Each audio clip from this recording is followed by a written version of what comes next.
अभिकर्ताओं का काम आधा होगा। अगर हम इसको पॉजिटिव में लेके चलें तो सर्विसिंग से उनको काफ़ी निजात मिलेगी, मतलब सर्विसिंग पे समय जो जाता है वो समय बचेगा, तो अपनी प्रोडक्टिविटी नए बिजनेस में लगा सकते हैं।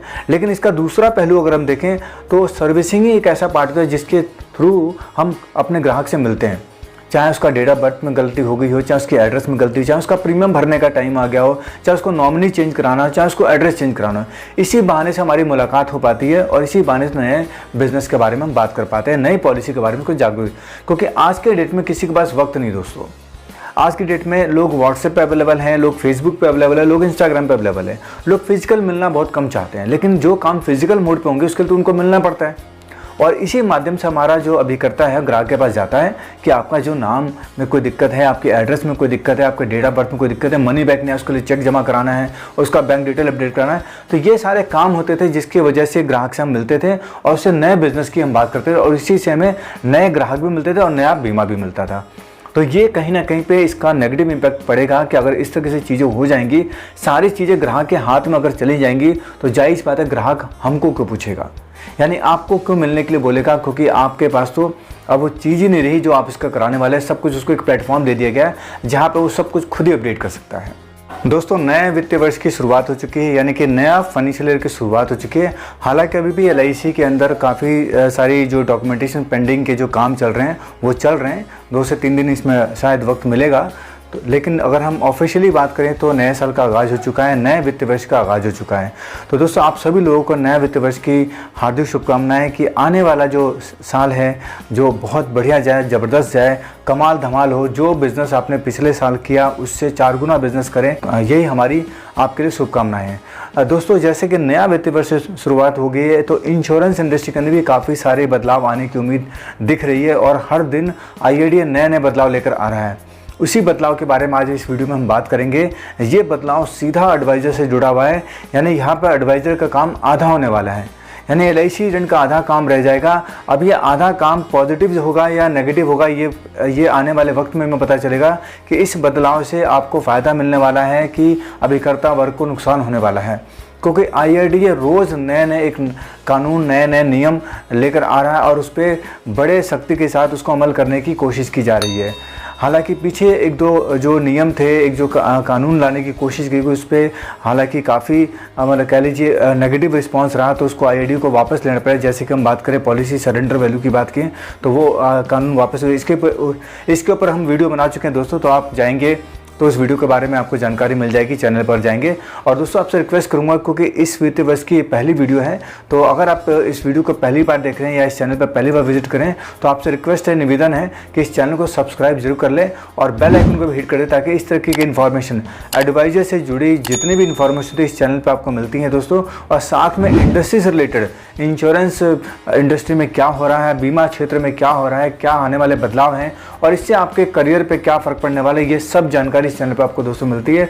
तो इस तरीके की कोई भी जानकारी आपसे मिस ना हो, चैनल को सब्सक्राइब करें और बेल आइकन को जरूर हिट कर दें ताकि कोई भी खबर आए तो आपको पहले उसकी नोटिफिकेशन मिल जाए। चलिए दोस्तों, चैनल को सब्सक्राइब कर लेते तो इसके लिए तहे दिल से धन्यवाद। और हम बात करते हैं अपने टॉपिक पे। दोस्तों, जैसे कि मैंने बताया कि IRDAI नित्य नए दिन और नए नियम लेकर आ रहा है। एक नियम IRDAI अभी लेकर आया है और उसको लागू करने के लिए उसने बोल दिया है इंश्योरेंस कंपनी को कि 1 अप्रैल से लागू करना होगा कि इंश्योरेंस की जितनी भी पॉलिसी होंगी आपको E-फॉर्मेट में लाना होगा, यानी कि अकाउंट खोलना पड़ेगा हर ग्राहक को और उसी अकाउंट के अंदर उसकी पॉलिसी जाएगी। इसको बोलते हैं इंश्योरेंस अकाउंट, यानी बोलते हैं EIA। EIA क्या होता है इसके बारे में जान लेते हैं। EIA का फुल फॉर्म दोस्तों है इलेक्ट्रॉनिक इंश्योरेंस अकाउंट। जैसे आपका डीमेट अकाउंट होता है शेयर ट्रेडिंग करने के लिए, जैसे आपका बैंक में सेविंग अकाउंट होता है पैसा जमा और निकालने के लिए, इसी तरीके का इंश्योरेंस का भी अब अकाउंट खोलना शुरू हो जाएगा जिसको बोलेंगे EIA अकाउंट, यानी insurance account, electronic insurance account. और ये अकाउंट हर एक ग्राहक को खोलना पड़ेगा और इसके क्या फ़ायदे होंगे उसके बारे में भी बात करेंगे हम। EIA अकाउंट की अगर हम बात करें तो दोस्तों IRDAI ने ये 2016 में इसकी शुरुआत की थी और कोशिश की थी कि 2016 से ही इंश्योरेंस इंडस्ट्री में अमल में आ जाए। लेकिन आपको भी पता है इंश्योरेंस इंडस्ट्री के अंदर काफ़ी सारी जटिलताएँ हैं और एडवाइज़र के अंदर भी काफ़ी सारी जटिलताएँ हैं, क्योंकि हर एडवाइज़र इतना अवेयर नहीं होता। और पूरा सबसे खास बात हमारे जो ग्राहक है वो भी इतने अवेयर नहीं है, टेक्नोलॉजी से इतने लेस नहीं है कि हर चीज़ को बड़ी जल्दी से अडॉप्ट कर जाए। हमारे देश में शिक्षा की बहुत कमी है, मतलब कि टेक्नोलॉजी से रिलेटेड हमें चीज़ों को समझना और उसको डिजिटल मोड पर लाना बहुत वक्त लगेगा। तो ये 2016 से शुरुआत की गई, 2017 बीत गया, अब 18 बीत गया, 20 बीत गया, अब 24 आ गया है। तो अब IRDA कोशिश करा है, क्योंकि बीमा सुगम पोर्टल भी लाने की बात चल रही है, उसकी भी शुरुआत होने वाली है। तो उससे पहले चाह रहा है कि EI अकाउंट की शुरुआत है, ताकि क्योंकि बीमा सुगम पे सारा काम फिजिकल नहीं, सारा काम डिजिटल होने वाला है। तो EI भी डिजिटल का ही एक फॉर्मेट है कि इंश्योरेंस भी जब डिजिटल होगा तो भी तो उस पर काम हो पाएगा। तो यानी कि अब जो पॉलिसी आप करते हैं इसका EI अकाउंट खोलेंगे ग्राहक का, और वो पॉलिसी का बॉन्ड उसको EI अकाउंट में ही दिखने वाला है, यानी किसी भी तरीके की फिजिकल कॉपी उसको नहीं मिलने वाली। और ये EI अकाउंट का फीचर होगा कि वो उसको फिजिकल कॉपी प्रोवाइड करते हैं कि नहीं करते हैं। हालांकि अभी तक देखने को मिल रहा है कि सारा कुछ ये डिजिटल होने वाला है। ये EI अकाउंट खोलना मैंडेटरी होगा और उसके साथ ही उसकी पॉलिसी होगी। अब EI अकाउंट के फ़ायदे बता देता हूँ, क्योंकि EI अकाउंट खुलेगा तो उसके बेनिफिट बता देते हैं। पहले EI अकाउंट से फ़ायदा दोस्तों ये होगा कि EI अकाउंट खोलने पे जो भी ग्राहक है उसकी जितनी भी पॉलिसी है, चाहे वो लाइफ इंश्योरेंस की हो, चाहे वो हेल्थ इंश्योरेंस की हो, चाहे मरीन से रिलेटेड हो, चाहे फायर इंश्योरेंस हो, चाहे उसका मोटर इंश्योरेंस हो, मतलब घर का इंश्योरेंस से लेकर के मोटर इंश्योरेंस से लेकर के हेल्थ इंश्योरेंस है, सब कुछ उसको एक ही जगह पर दिख जाएगा, सब कुछ एक ही जगह पर मर्ज हो जाएगा। यानी एक लॉगिन ID पासवर्ड मिलेगा और वहाँ पर खोलेगा तो उसको सारी पॉलिसी वहाँ पर दिख जाएंगी। साथ में वहाँ पे सारे सबके बॉन्ड भी वहीं पे उसको दिखेंगे, कौन उसमें नॉमिनी है, कौन उसमें बेनिफिशियरी है, कि किसकी पॉलिसी ली गई है, कितने साल के लिए पॉलिसी ली गई है, कब कब उसका प्रीमियम ड्यू है, सब कुछ उसको वहीं पे मिलने वाला है। तो ग्राहक के पॉइंट से देखें तो ये काम बहुत अच्छा होने वाला है, क्योंकि ग्राहक को एक जगह पे लॉगिन करना है और सब कुछ उसको वहाँ मिल जाएगा। यहाँ तक कि उसको प्रीमियम रिमाइंडर भी वहीं से मिलेगा और यहाँ तक कि प्रीमियम पेमेंट का ऑप्शन भी उसको वहीं से मिलेगा। ये अब इसके और फ़ायदे की बात करें तो दोस्तों, जैसे आज की डेट में देखेंगे, अभिकर्ता जब कोई भी बीमा करके लाता है और तो ग्राहक क्या है कि हमारा कहीं ना कहीं पे कोई अलग अलग क्षेत्रों में काम करते हैं, तो किसी का ट्रांसफ़र हो जाता है, किसी की एड्रेस चेंज हो जाता है, किसी का नाम में कोई दिक्कत आ जाती है, किसी के डेट ऑफ बर्थ में कोई दिक्कत। तो ये जो करेक्शंस में सर्विसिंग बहुत होती है और ये कहीं ना कहीं काम थोड़ा मुश्किल हो जाता है, क्योंकि ब्रांचों में चक्कर मारने पड़ते हैं, उसके डॉक्यूमेंटेशन लगाने पड़ते हैं, तो बहुत दिक्कतें आती हैं और एडवाइज़र को ये सर्विस देनी पड़ती है। EI अकाउंट आने पर इस तरीके की जो सर्विसेज है उसको उसी अकाउंट में मिल जाएंगी। यानी किसी को अगर अपना मोबाइल नंबर चेंज करना है, किसी को डेट ऑफ बर्थ में करेक्शन कराना है, किसी को एड्रेस चेंज कराना है, सब कुछ ऑप्शन उसको वहीं पे मिलेगा। यहाँ तक उसको बैंक अकाउंट भी चेंज करना तो वो ऑप्शन भी उसको EI अकाउंट में मिल जाएगा। तो EI अकाउंट के देखें तो फ़ायदे बहुत है और IRDA ने इसकी शुरुआत की है और IRDA ने इसके 4 जो बॉडी हैं, 4 जो ऑथराइजेशन जो दी गई 4 कंपनी को, उनको ये ऑथराइजेशन दिए कि वो ये अकाउंट ओपन करेंगे और इनको इंश्योरेंस के साथ लिंक करेंगे। वो 4 कंपनियां कौन सी हैं? और बात करें तो हम कार्वी की बात कर सकते हैं, NSDL की बात कर सकते हैं, CDSL की बात कर सकते हैं, कैम्प्स की बात कर सकते हैं। इस तरीके की 4 कंपनियां हैं जो इंश्योरेंस रिपोजिटरी सिस्टम का काम करेंगे और सारा डेटा मैनेज करेंगे, जिससे कि इंश्योरेंस की पूरी सटीक जानकारी मिलेगी अपने पूरे गवर्नमेंट को कि कितने लोग इंश्योर्ड हैं, किस तरीके के इंश्योर्ड हैं, ताकि डेटा एक जगह पे सेंट्रलाइज होगा तो किसी को ढूंढने में भी दिक्कत नहीं होगी, क्योंकि सब कंपनियां एक साथ मर्ज हो चुकी होंगी और सबका डेटा एक ही जगह होगा। यहाँ तक कि आने वाले टाइम में जब किसी ग्राहक को पॉलिसी भी लेना होगा तो उसको कोई डिटेल देने की जरूरत नहीं, सिर्फ उसको अपना EI अकाउंट नंबर देना होगा और उस EI अकाउंट नंबर से ही कंपनियां पॉलिसी करके दे देंगी उसको, क्योंकि सारी फैमिली हिस्ट्री वहाँ पर उसकी होगी, सारी मेडिकल रिपोर्ट्स उसकी वहाँ पर होगी जो उसने पुराने बीमा किया हुआ है, और सारी एग्जिस्टिंग पॉलिसी की डिटेल भी वहाँ पर होगी। तो उसको किसी भी तरीके की कोई ऐसी मतलब दिक्कतों का सामना नहीं करना पड़ेगा नई पॉलिसी के लिए। इतने सारे तामझाम जो होते हैं कि डॉक्यूमेंटेशन चाहिए, एड्रेस चाहिए, फिर दोबारा हाइट वेट चाहिए, वो सब कुछ वो रिक्वायरमेंट तो EI अकाउंट से फुलफिल हो जाएगा करंट सिनेरियो के हिसाब से।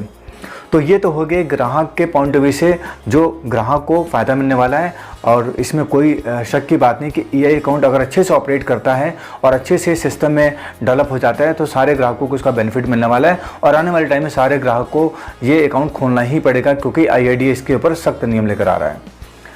अब बात करते हैं एडवाइज़र पॉइंट से, अभिकर्ता पॉइंट से।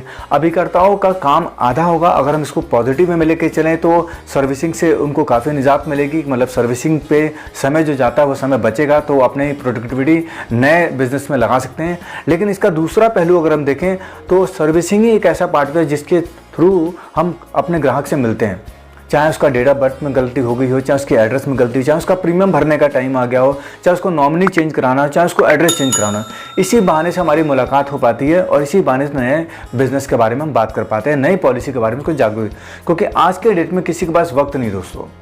आज की डेट में लोग व्हाट्सएप पे अवेलेबल हैं, लोग फेसबुक पे अवेलेबल है, लोग इंस्टाग्राम पे अवेलेबल है। लोग फिजिकल मिलना बहुत कम चाहते हैं, लेकिन जो काम फिजिकल मोड पे होंगे उसके लिए तो उनको मिलना पड़ता है।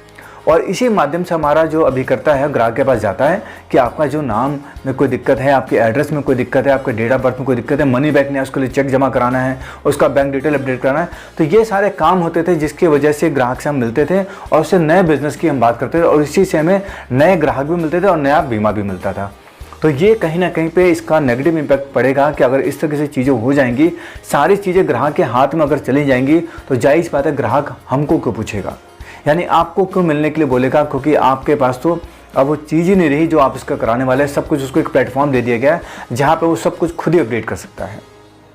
तो ये एक मुझे ड्रॉबैक लगा। आप भी मुझे कमेंट बॉक्स में लिख के बताइए कि ये पॉइंट सही है कि नहीं है, कि इससे हमारे काम पे फ़र्क पड़ेगा कि नहीं पड़ेगा।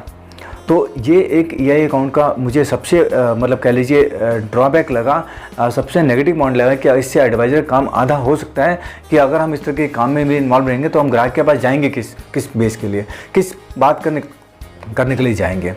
तो ये चीज़ें, लेकिन दोस्तों देखिए बदलाव जो है प्रकृति का नियम है।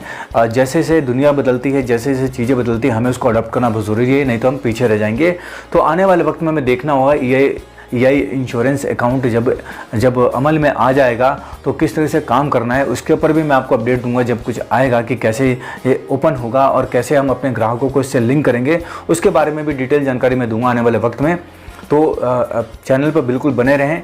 और दोस्तों किसी भी तरह के कोई सवाल अगर आपका है तो आप कमेंट बॉक्स में ज़रूर डालें, हमारी पूरी कोशिश होती है कि उसका जवाब हम जल्द से जल्द देते हैं। तो दोस्तों आपने अपना कीमती वक्त दिया और इस वीडियो को देखा, इसके लिए आपका तहे दिल से धन्यवाद। लेकिन दोस्तों आपसे रिक्वेस्ट करूंगा इस इन्फॉर्मेशन को सिर्फ अपने तक सीमित ना रहने दें, इस इन्फॉर्मेशन को अपने और भाइयों में भी फॉरवर्ड करें ताकि वो भी इस जानकारी से अपने आप को अपडेट कर सके और आने वाले कदम को इस जानकारी के हिसाब से रखें कि आने वाले वक्त में हमें कैसे काम करना है। और आपसे एक रिक्वेस्ट करूँगा कि आप लोग दोस्तों आनंदा सीखना शुरू कर दीजिए। अगर आनंदा नहीं सीख रहे हैं तो आपको आने वाले वक्त में बहुत दिक्कत आने वाली है, क्योंकि सरकार और LIC चाह रही है सब कुछ डिजिटल करना है। इसलिए आप देखेंगे LIC के जितने भी प्लान लॉन्च हो रहे हैं सब कुछ ऑनलाइन अवेलेबल है दोस्तों। तो आने वाले वक्त में और ग्राहक हमसे ज़्यादा पढ़ लिख गया, ग्राहक हमसे ज़्यादा अवेयर अगर हो गया तो आपको वो छोड़ देगा, क्योंकि आप टेक्नोलॉजी के साथ नहीं चल रहे हैं। लेकिन ग्राहक अगर टेक्नोलॉजी सीख गया तो ग्राहक टेक्नोलॉजी के साथ चलेगा और टेक्नोलॉजी को हम नहीं पछाड़ पाएंगे क्योंकि हम उसे सीख नहीं रहे। तो आपसे विनती है, निवेदन है कि आप आनंदा को सीखें। साथ में जो चीज़ें आ रही हैं जैसे EI अकाउंट के बारे में हम बात करें, बीमा सुगम पोर्टल की बात करें, ये सब कुछ आने वाला है। तो जब तक आप टेक्नोलॉजी को अपने दोस्त नहीं बनाएंगे तब तक आप इनसे जब तक टेक्नोलॉजी को अपना दोस्त नहीं बनाएंगे दोस्तों तो आप पीछे रह जाएंगे। क्योंकि अब इंश्योरेंस आज से पीछे 10 साल वाला जो इंश्योरेंस का जो ज़माना था वो ख़त्म हो चुका है दोस्तों। अब आने वाले 20 साल वाले ज़माने के हिसाब से इंश्योरेंस चलेगा, क्योंकि हमें नई जनरेशन को कैप्चर करना है, नई जनरेशन को अपने साथ लेके चलना। तो नई जनरेशन तो बहुत ही टेक सेवी है, मतलब आप उनसे कोई बात करते हैं तो उस बात को वो गूगल पे चेक करती है कि आपने जीवन उत्सव के बारे में जो बताया है वो सही है कि नहीं, वो गूगल पे चेक करती है। तो अगर आपको गूगल चलाना नहीं आता, आपको व्हाट्सएप चलाना नहीं आता, आपको फेसबुक के बारे में जानकारी नहीं है, आपको ChatGPT के बारे में जानकारी नहीं है, तो जाहिर सी बात है कहीं ना कहीं आपके इस करियर में आपको काफ़ी रोड़े आ सकते हैं और आपके करियर में आप पीछे रह सकते हैं। तो इन सब चीज़ों की प्रैक्टिस करें और इससे भी रिलेटेड कोई दिक्कत आती है तो आप हमें कमेंट में डालें, हम उसके ऊपर वीडियो लेकर आएंगे और आपको उसके बारे में भी जानकारी देंगे। तो दोस्तों इस वीडियो को देखने के लिए आप सभी लोग का तहे दिल से धन्यवाद। मिलेंगे ऐसी किसी अगले टॉपिक